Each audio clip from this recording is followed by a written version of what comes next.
विजयदशमी के दिन भगवान राम ने रावण का वध कर बुराई पर अच्छाई की जीत को कायम किया था। उसी तरह भगवान राम के वंशज महाराणा प्रताप ने भी विजयदशमी के दिन ही दिवेर छावनी के युद्ध में मुगल सेनापति सुल्तान खान का वध कर मुगलों पर विजय प्राप्त की और 36,000 मुगलों को आत्मसमर्पण करने पर मजबूर किया था। नमस्कार दोस्तों, आपका स्वागत है मेरी YouTube वीडियो सीरीज प्रमुख भारतीय युद्ध के एक और वीडियो। दिवेर छावनी, जो आज के वर्तमान के राजस्थान के राजसमंद जिले में पड़ता है, का युद्ध महाराणा प्रताप और अकबर के मध्य लड़ा गया, जिसे मेवाड़ का मैराथन का युद्ध भी कहा जाता है। यह युद्ध राजपूतों और मुगलों के बीच निर्णायक मोड़ साबित हुआ था और यह युद्ध मेवाड़ के गौरव का प्रतीक बन गया और इस युद्ध ने मुगल विस्तार को रोकने में महत्वपूर्ण भूमिका निभाई थी। तो ऐसा क्या हुआ था इस युद्ध में कि इस युद्ध के बाद अकबर ने मेवाड़ की तरफ कभी आंख उठा के भी नहीं देखा और कैसे 36,000 मुगलों ने महाराणा प्रताप के सामने आत्मसमर्पण कर दिया। कैसे इस कहावत का प्रचलन पड़ा कि मेवाड़ के योद्धा सवार को एक ही वार में घोड़े समेत काट दिया करते हैं और कैसे इस युद्ध को इतिहास की किताबों से हटा दिया गया, जानते हैं यह सब इस वीडियो में। इस युद्ध की पृष्ठभूमि के हिसाब से इस युद्ध की भूमिका भारतीय इतिहास में हल्दी घाटी के युद्ध से भी काफी ज्यादा है, लेकिन वामपंथी इतिहासकारों को अकबर को महान दिखाना था और यह युद्ध उसकी छवि को बोना करने के लिए काफी था। और यह युद्ध इतना बड़ा था कि इस युद्ध के बाद महाराणा ने अपना खोया हुआ साम्राज्य फिर से जीत लिया और इस युद्ध के बाद अकबर इतना डर गया था कि वह आगरा छोड़ लाहौर चला गया था और कभी मेवाड़ की तरफ मुड़कर नहीं देखा। तो कहानी की शुरुआत होती है 1576 में हल्दी घाटी युद्ध के बाद मुगलों का कुंभलगढ़, गोगुंदा, उदयपुर और आसपास के ठिकानों पर अधिकार हो गया।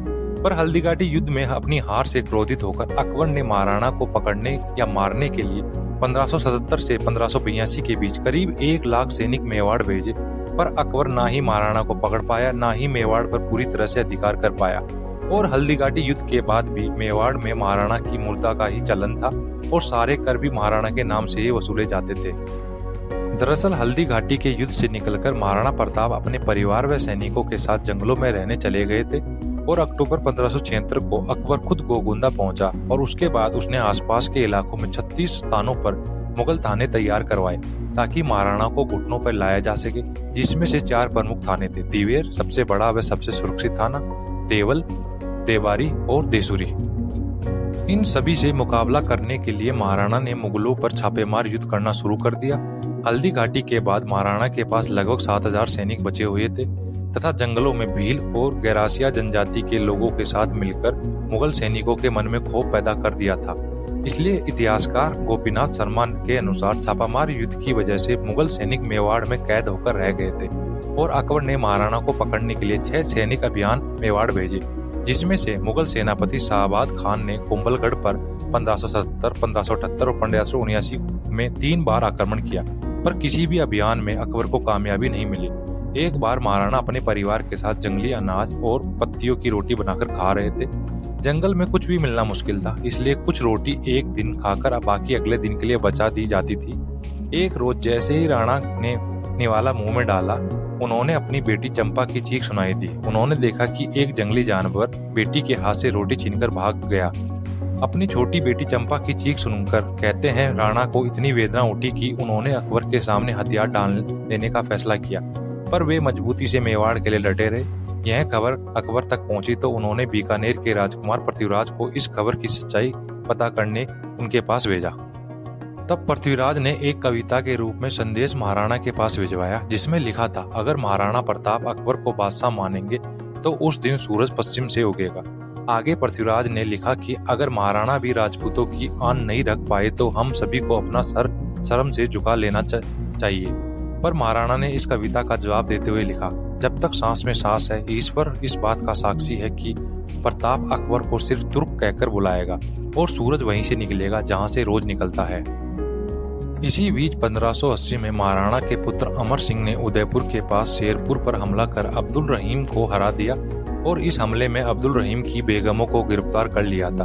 पर इस बात पर महाराणा अमर सिंह पर गुस्सा हो गए और कहा कि हम तुर्कों की तरह औरतों और बच्चों को युद्ध में गुलाम या बंदी नहीं बनाते और महाराणा प्रताप ने उन बेगमों को ससम्मान वापस भिजवाया था।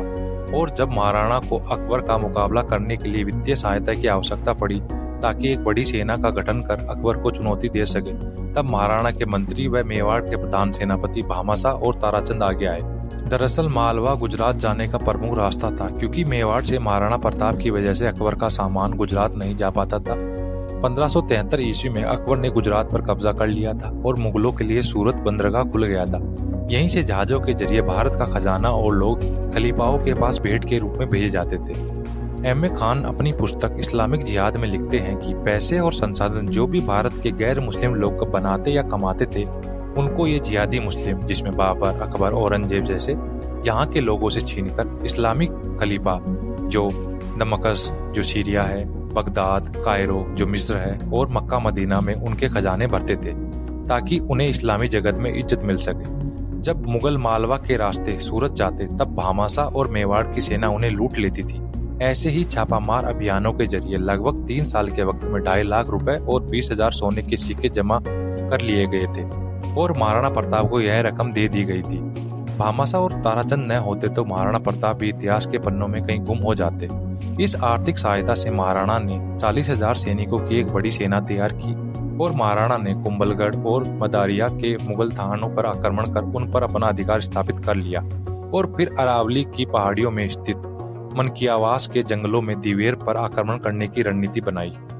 क्योंकि दिवेर मेवाड़ में प्रवेश करने के लिए अरावली पहाड़ी में स्थित घाटी पर स्थित था, जिसे दिवेर घाटी कहा जाता था, जो एक समय मेवाड़ का प्रवेश द्वार भी कहा जाता था। इसलिए ही तो मुगलों ने यहाँ पर अपनी सबसे बड़ी व सुरक्षित चौकी स्थापित कर रखी थी। दरअसल मुगलों के सभी 36 थाने मेवाड़ के मुख्य व्यापारिक मार्गों व महत्वपूर्ण स्थानों पर स्थापित किए गए थे।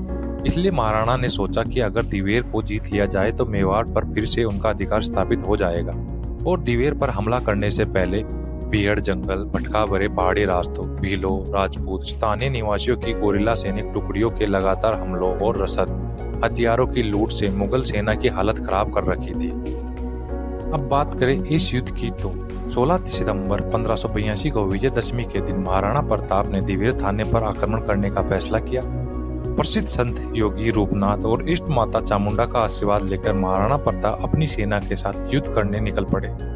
मेवाड़ के कुंभलगढ़ किले से करीब 50 किलोमीटर दूर दिवेर में मुगल कमांडर सुल्तान खान ने कमान संभाल रखी थी। मेवाड़ की सेना का जोश चरम पर था।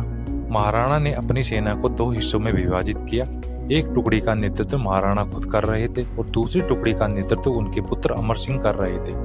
सेना की एक टुकड़ी ने दिवेर घाटी में प्रवेश द्वार का मोर्चा संभाल रखा था, दूसरी टुकड़ी ने घाटी के अंदरूनी इलाकों में मोर्चा संभाल रखा था। अमर सिंह ने अपनी टुकड़ी के साथ दिवेर थाने पर आक्रमण कर दिया। पहले तो रूपा को पकड़ा। रूपा वो भील था जो हल्दी घाटी के मैदान से भाग खड़ा हुआ था, उसे सजा दी और इस आक्रमण से मुगल सेना हैरान रह गई थी, क्योंकि वह कभी सोच भी नहीं सकती थी कि महाराणा इतनी बड़ी चौकी पर हमला कर सकते हैं। और देखते देखते यह युद्ध भीषण हो गया और मेवाड़ के सैनिकों ने मुगल सैनिकों को मारना शुरू कर दिया। दिवेर घाटी के अंदर राणाकड़ा और राताखेत नामक स्थान पर दोनों सेनाओं में भयंकर युद्ध हुआ। युद्ध के दौरान सुल्तान खान एक हाथी पर सवार था। महाराणा ने अपने भाले से हाथी पर निशाना मारा तो हाथी घायल हो गया, जिस वजह से सुल्तान खान एक घोड़े पर सवार हो गया। तब महाराणा के बेटे अमर सिंह ने सुल्तान खान पर अपने भाले से ऐसा वार किया कि भाला सुल्तान खान और घोड़े को चीरता हुआ जमीन में जा धंसा और सुल्तान खान मूर्ति की तरह एक जगह गड़ गया और अपने प्रमुख सेनापति और बाकी सेना की ऐसी दुर्दशा को देखकर मुगल सेना के पांव उखड़ गए और वह भाग खड़ी हुई। इसी बीच महाराणा प्रताप ने एक अन्य मुगल सेनापति बहलोल खान पर हमला किया और महाराणा ने अपनी तलवार से बहलोल खान के सिर पर इतनी ताकत से वार किया कि उसे घोड़े समेत 2 टुकड़ों में काट दिया। इसके बाद मेवाड़ में कहावत बनी कि मेवाड़ के योद्धा सवार को एक ही वार में घोड़े समेत काट दिया करते हैं। और अपने साथी सैनिकों को पूरी तरह पराजित देखकर मुगल सेना में पूरी तरह भगदड़ मची और महाराणा की सेना ने मुगलों को अजमेर तक खदेड़ दिया। और भीषण युद्ध के बाद बचे हुए 36,000 मुगल सैनिकों ने महाराणा के सामने आत्मसमर्पण कर दिया और मरते वक्त सुल्तान खान के प्राण नहीं निकल रहे थे। तब उन्होंने महाराणा प्रताप से पूछा, ऐसा कौन सा योद्धा है जिसने मेरे और मेरे घोड़े के आर पार भाला गाड़ दिया? तब महाराणा प्रताप ने कहा कि वो योद्धा अमर सिंह है और महाराणा के कहने पर अमर सिंह ने वो भाला सुल्तान खान के शरीर से निकाल दिया जो मुगल सैनिकों से नहीं निकल रहा था और महाराणा प्रताप ने सुल्तान खान के मुंह में गंगाजल डालकर उसे विदा किया था।